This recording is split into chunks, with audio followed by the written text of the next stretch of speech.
Hello friends, मेरी सभी दोस्तों को नमस्ते। मैं बताने वाली हूँ आज कि हम अपनी क्वालिटी कैसे बढ़ा सकते हैं और कैसे निखार सकते हैं अपने कार्यों को। आपको और मुझे अच्छे से पता है कि हम सेविका होने से पहले एक गृहिणी भी हैं, एक माँ है और एक पत्नी है और एक बहू है। पूरे घर की जिम्मेदारी और फिर हम लोगों पर काम का प्रेशर। कितना भी याद रखें, ज़रूर कुछ ना कुछ तो हम लोगों को भूल ही जाता है। तो आप लोगों को थोड़ा भी हताश और निराश होने की ज़रूरत नहीं है। मेरे साथ करिए डिप्लोमा कोर्स की तैयारी, सर्टिफिकेट कोर्स की तैयारी और यूपीएसएससी कोर्स की तैयारी। तो आज के हमारे 4 सवाल। पहला सवाल है, नवजात शिशु की देखभाल में शामिल है। देखिए, ए है नवजात की नाभि नाल काटना, दूसरा मातृत्व पोषण, तीसरा है एनीमिया और रक्तचाप का प्रवर्धन और डी चौथा है जन्म की तैयारी।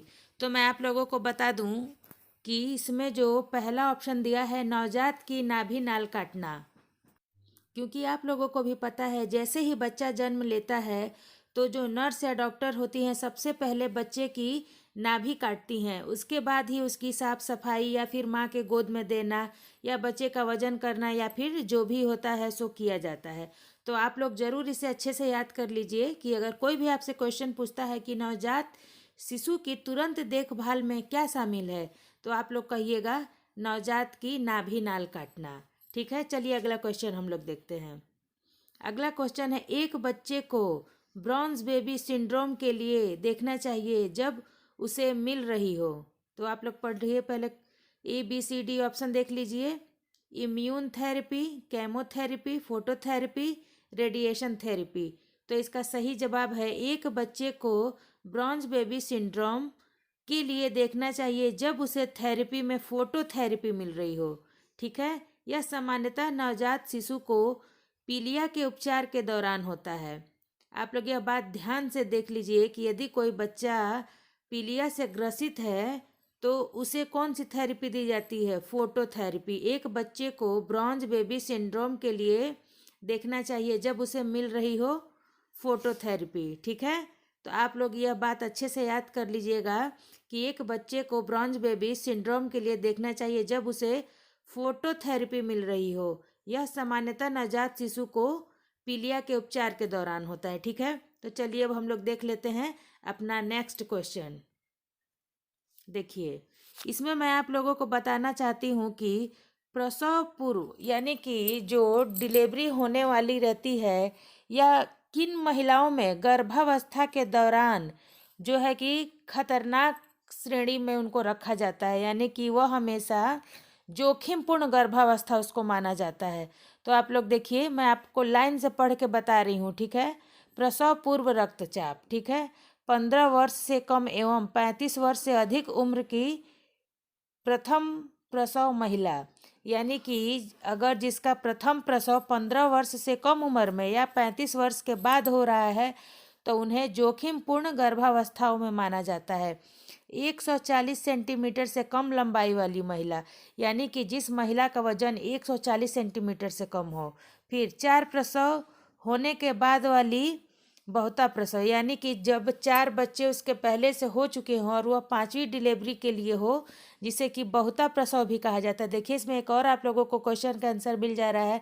अगर कोई पूछेगा आपसे कि बहुता प्रसव क्या है, तो आप कहिएगा 4 प्रसव के बाद से अगर फिर उसके प्रसव होता है यानी डिलीवरी होती है तो उसे हम लोग कहते हैं बहुता प्रसव। अगला देख लीजिए, मृत जन्म, गर्भपात, अपरिपक्व जन्म एवं नवजात मृत्यु के विवरण वाली माताएं, इन्हें जो है कि जोखिमपूर्ण गर्भावस्था में रखा जाता है। पैर, रीढ़ की हड्डी व श्रोणि क्षेत्र की विकृति वाली महिलाएं। ठीक है, सिजेरियन सेक्शन एवं फोरसेप्स द्वारा पूर्ण प्रसूति, गर्भावस्था की विषाक्तता, भ्रूण की असामान्य स्थितियां या जुड़वा भ्रूण, तीव्र कुपोषण व रक्त की कमी यानी कि एनीमिया से ग्रसित महिलाओं को भी जोखिमपूर्ण गर्भावस्थाओं में रखा जाता है। टीबी, मधुमेह, हृदय रोग या गुर्दे की बीमारियों से ग्रसित महिलाएं, यानी कि जो मैं आप लोगों को लाइन से पढ़ के बता रही हूँ, यह जो है अधिक जोखिमपूर्ण गर्भावस्थाओं की पहचान है। अगर आपसे कोई पूछ देता है कि आप 2, 3, 4, 5 पहचान बताइए कि अधिक जोखिमपूर्ण गर्भावस्थाओं की पहचान किन बिंदुओं के माध्यम से हम लोग कर सकते हैं या फिर उसके पहचान के लक्षण क्या है, या कैसे हम पहचान सकते हैं कि इनमें जोखिमपूर्ण गर्भावस्था है? तो आप लोग जो मैंने अभी आप लोग को अगला क्वेश्चन है कि नवजात शिशु की घर पर देखभाल करने की योजना में सम्मिलित है।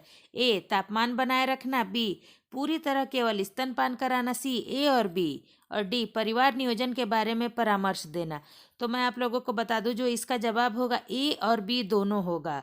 ठीक है, यानी कि जो सी में लिखा हुआ है नवजात शिशु की घर पर देखभाल करने के लिए तापमान बनाए रखना और पूरी तरह केवल स्तनपान शामिल है। परिवार नियोजन के बारे में परामर्श देना प्रसव के उपरांत देखभाल है।